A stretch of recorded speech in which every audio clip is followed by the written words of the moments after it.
প্রিয় দর্শক, আমরা এখন দাঁড়িয়ে আছি ঐতিহ্যবাহী শহর কুমিল্লা রেল স্টেশন রোড। এখানে আপনারা দেখতে পাচ্ছেন একজন দৃষ্টি প্রতিবন্ধী, সে ব্যবসা করে জীবিকা নির্বাহ করে, বিক্রি করে না। তো উনি আসলে একজন অন্ধ হয়ে এই ব্যবসাটা কেমন পরিচালনা করে, আমরা সেই বিষয়ে কিছু জানবো আজকে। তো সর্বপ্রথমে ওনার নামটা জানবো। ভাই, আপনার নাম কি? মোহাম্মদ হাবিবুর রহমান। আপনি কি সবসময় এখানে ব্যবসা করেন? আমি এখানেই বসছি। তো আপনার এই ব্যবসার কি আপনার অনুভূতি দেখে আসলে আপনার মতো যারা অন্ধ আছে তারা তো বিক্রি করে, তো আপনি ওই পথটা বেছে না নিয়ে ব্যবসার দিকে মন দিচ্ছেন, ব্যবসাটা কি আপনার কাছে সবচেয়ে ভালো লাগে? ব্যবসাটা স্বাধীন, এটা তো এলাকা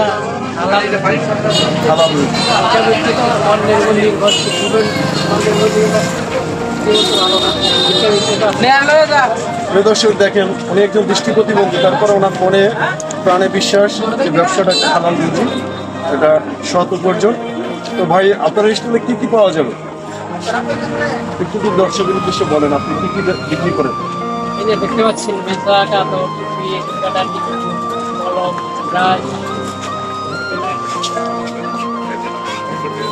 ব্যবসার জন্য আপনাকে কেউ কোনো সহযোগিতা করেছেন? আপনি নিজের পুঁজি দিয়ে ব্যবসাটা শুরু করছেন?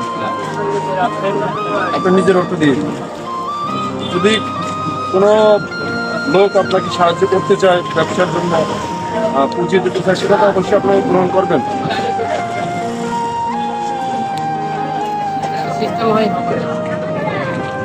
আপনার আসলে পরিকল্পনাটা কি, যে আপনার ব্যবসাটা আরো বড় করতে চাচ্ছেন, আরো সহযোগিতা করে বড় করতে চান? বড় করলে তো ভালো, কিন্তু এর মধ্যে আবার এইভাবে বাইরে বড় করা তো অসুবিধা হয়ে যায়।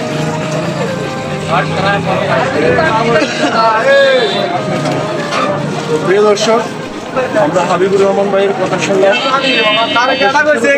কতটুকু একটু বলবেন, পড়াশোনা করছেন কিনা?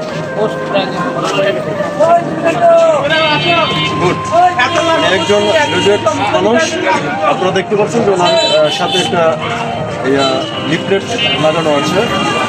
তো আসলে আমরা সমাজের যারা বিত্তশালী সবাই যদি একটু এগিয়ে আসি, ভিক্ষা নয়, আমরা ব্যবসা বাণিজ্য করে সৎ পথে উপার্জন করাটাই সবাই পছন্দ করি।